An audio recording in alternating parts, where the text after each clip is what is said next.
out, put forward, point out, phase in or phase out, adhere to, narrow down, bring about, factor in, turn down.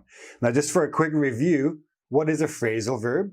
A phrasal verb is a combination of a verb and a preposition where the two words together can often have meanings other than the two individual words themselves. So I'm going to show you the meanings of each of these phrasal verbs, some synonyms you can use, and a couple of sample sentences for each so that you know how to use them, in what context, etc. So let's start with turn out. Turn out, sometimes turn out to be, basically means that the result is so. And usually it's unexpected. It's not the result that you expect it to happen. It's something else. So the meaning or another phrasal verb you can actually use is end up being. End up being means the same as turn out to be. Means the final result or something proves to be. So this is what's happening, and then this turns out to result in this. So a little bit you're thinking about result and unexpected. End up, result, ultimately means finally, at the end. After a thorough search of the building, the fire alarm turned out to be a false one. So somebody rang the fire alarm, the fire department came, they're expecting to find a fire, because that's what happens, and they look through the whole building and it turns out to be a false alarm. So in the end, finally, or it ended up being a false alarm. There's no fire.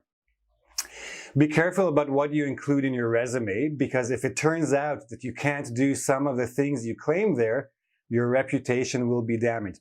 So this actually happens a lot. People lie on their resumes, but a company might hire you because of a specific skill that you mentioned or something that you have experience in doing. If it turns out, if the result or the company finds out that you can't do this or you don't have this skill, they will fire you and you'll have a bad reputation and have a hard time getting another job. So turn out or turn out to be is your first phrasal verb.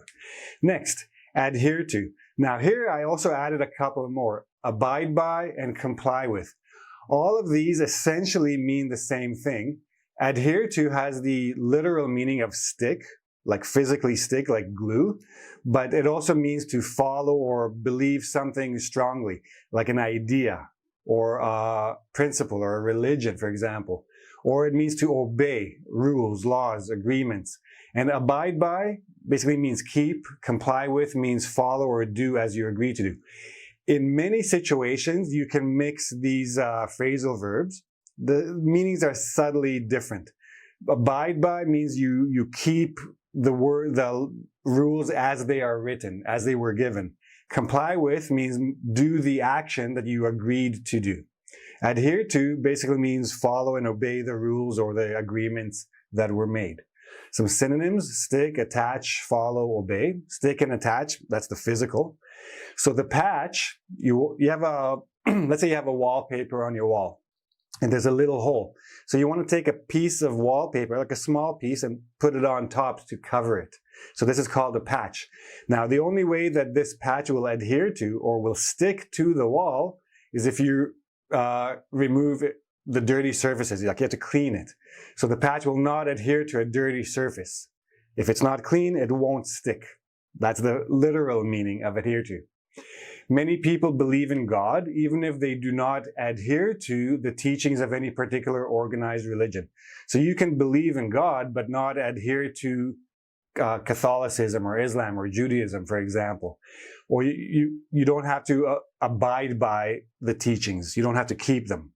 Adhere to, you don't have to obey their teachings. If either party fails to adhere to the terms of the contract, means follow the terms, or comply with, do as the terms say you have to do, or abide by means keep them the way they are written in the contract, they will be in breach of contract, and liable for any damages incurred. Breach means breaking the contract. Liable means responsible. Incurred means happen or get the damages that you acquire from breaking the contract. Okay? So that is adhere to. Let's move on. Map out. So just as you think about a map has roads and plans and legends and all that, and it shows you where everything is. So if you're going somewhere on a trip, you have a destination, you can use the map to know how to get there.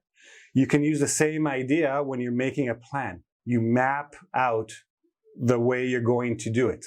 So if you have a campaign or you have a trip or you're just making plans, you want to put everything in order so you know what will happen at each step until you get to your goal, right? So synonyms are plan, outline, think through carefully, calculate, or create a blueprint for. Create a blueprint for. A blueprint is a synonym to a map. Depends how you're using it. Some people try to map out their entire lives right from college, only to be disappointed when reality has other ideas. So some people think that while they're in college, they'll study business, then they'll get a job with this company and work there for a year. Then they'll go to another company and work for a few years, and they'll move up the ranks and they'll become manager and eventually CEO, and then they will retire rich and happy. This is a good thing to do. It's good to map out your life, but don't necessarily have to stick to it you don't have to adhere to it too strictly, because reality will change things. Somebody will get sick. There'll be a strike. There'll be a recession. All kinds of things happen in life. So you can't really map out your life. You can have an idea though. Some people try to do it though. Up to you. Before spending even a penny on your business, invest some time to map it out so that no unforeseen expenses derail the project. If you're going to have a business, make sure that you have thought about all the different things you're going to need, all the problems you're going to have, all the solutions you may need to come up with. Basically everything that can happen, have it written down, have it planned out, have it mapped out, so there are no surprises and things don't cost you too much money and then you lose the business. Derail the project, take it off the tracks, make it not work. That's a good expression to use as well. It's idiomatic, so yeah, feel free to use that in your academic writing. So that's map out. Narrow down. So narrow is the opposite of wide. You have wide and you have narrow. So when you narrow something down, you reduce in size, volume, or focus. Now, we're not talking about physical things. You can't narrow down your staff. You can't make a smaller staff. You can narrow down the skill set of the staff you need. So you can narrow down, you can reduce the idea, or you can reduce the number of people you want to apply. So narrow down the qualified staff and get rid of all the other ones, right? Minimize, focus, concentrate, condense. Synonyms. Academic advisors often tell students not to apply to dozens of schools, well, that should be schools, S, but rather to narrow down their options to no more than 5 or 6 schools that they really want to attend. So if you're applying to university, don't send your application to 20 schools or 30 schools. Find 5 or 6 that you really want to go to and put all your energy on that. So narrow down your options, narrow down your potential schools. And notice that I italicized the two. If you want to express the limit within the sentence, so narrow down to that limit, whatever the number is or whatever the situation is. Okay. After the first round of interviews, the company was able to narrow down its list of candidates to invite to a second interview.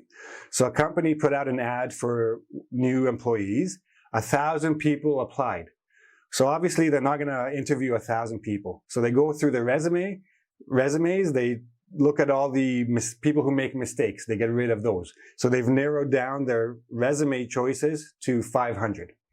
Then they look at all the skill sets and the experience listed in the resume, and they narrow down their potential candidates to 100. Then they do a phone interview. Based on that, they narrow down their realistic candidates to 20, invite them in for a second interview, and hire the right people. Okay? So narrow down, focus something. Again, all of these very good for academic writing, and narrow down can be used in many contexts, so it's a good one to have. Next, put forward. Put forward, present, or offer for consideration, like an idea, an opinion, an argument.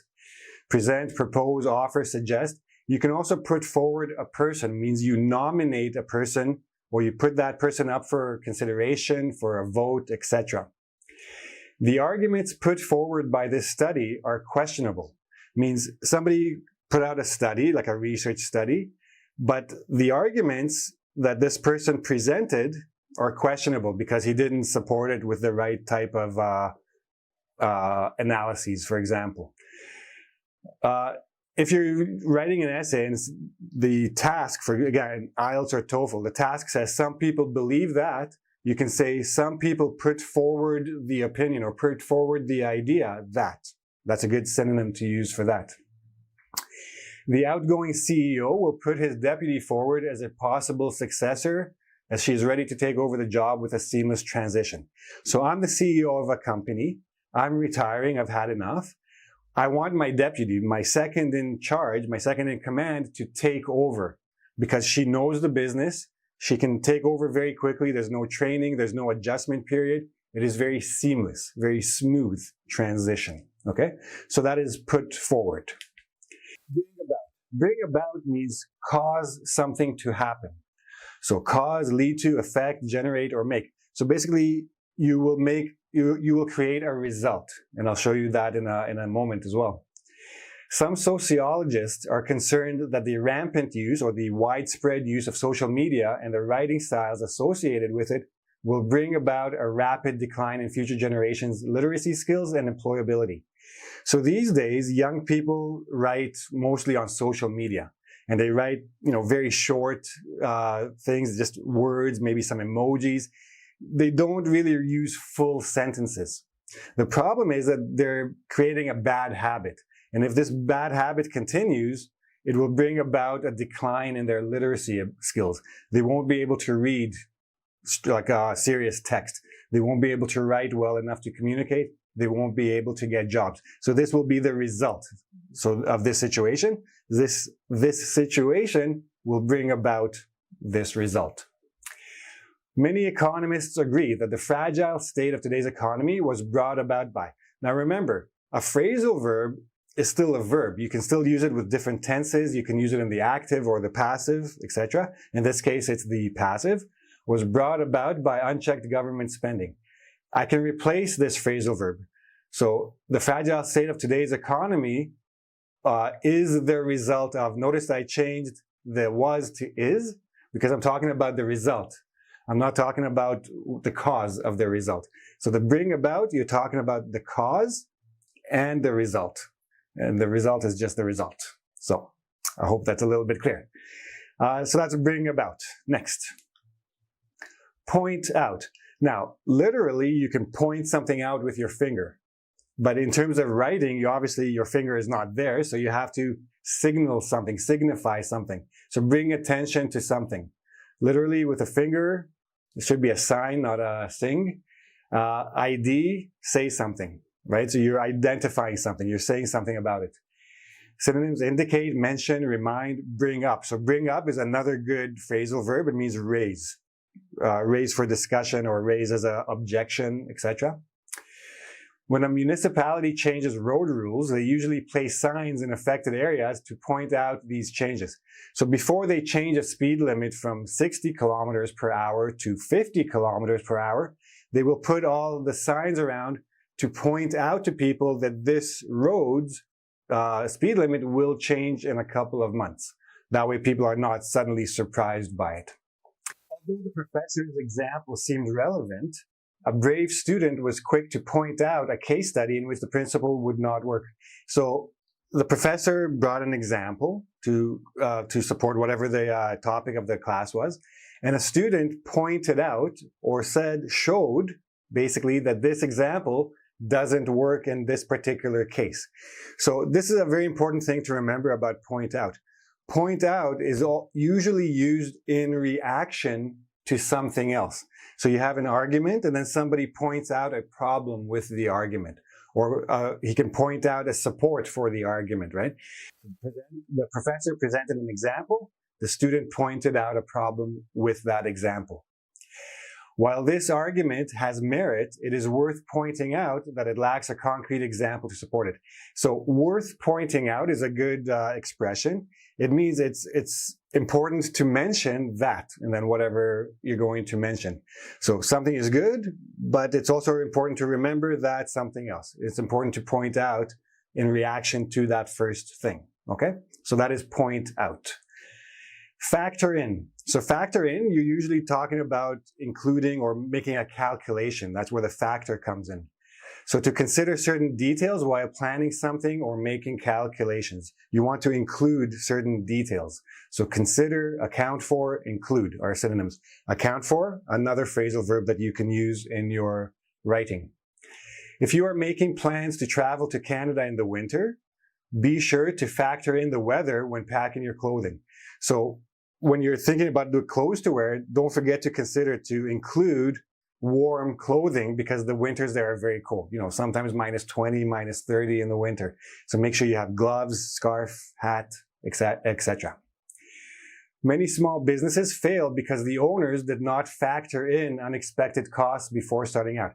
So while they were mapping out their business plan, they did not factor in, they did not include unexpected costs. And when these unexpected costs, like gas price goes up, so transportation is more expensive, or there's a strike with the workers, anything can happen. If you are not prepared for these unexpected costs, you can lose your business. You can fail because you'll run out of money. Okay, so that is factor in. Phase in, phase out. Basically, they mean the same thing, but in opposite directions. So when you phase something in, you introduce it slowly, gradually, over time, usually in stages. When you phase out, you remove it slowly, gradually, over time, in stages. This could be changes or rules or laws or systems. You can't do it suddenly because people won't adjust. When you phase in or phase out, you need to give people time to adjust to the new thing, whatever it is. So head office plans to phase in new POS systems, point of sale systems, at all locations. Now, they can't go to all locations and suddenly change everything. So they will phase it in over the next 6 months, including training for all staff. They will go to one store, they will put in the new system, they will train the staff, make sure everything's running smoothly. Next store, next store, next store, until they've done all of them. The Army wants to phase out its use of manned surveillance flights, so planes with pilots, over enemy territories and replace them with remote operated drones. So they want to take out the pilots and use more drones. Phase out the pilots, phase in the drones. So it's not too quick, everybody can adjust, all the technical people can adjust, the pilots can find new work, etc. Okay, so that's phase in, phase out. And last one, turn down. Now remember, phrasal verbs have multiple meanings. So you can turn down the volume on your stereo, you can turn down the lights, but what I want to look at here is, in terms of academic writing, turn down, not accept something, or an offer or a request. To decline, to say no, to refuse. So in some cultures, it is considered impolite to turn down a dinner invitation from a colleague. If somebody asks you out for dinner, like a coworker or someone you meet at a business conference, in some cultures, if you say no, they will consider it an insult. So just go for dinner, even if you're not hungry. But in other cultures, you can just take a rain check. A rain check, a good expression. It means promise to do something another time. These days, young people often turn down good job offers from companies that do not have strong environmental records. So young people today care about the environment. A company that is a big polluter might offer a young person a very good job, but they will turn it down because they don't want to be associated with a company that destroys the environment. They will refuse the job offer.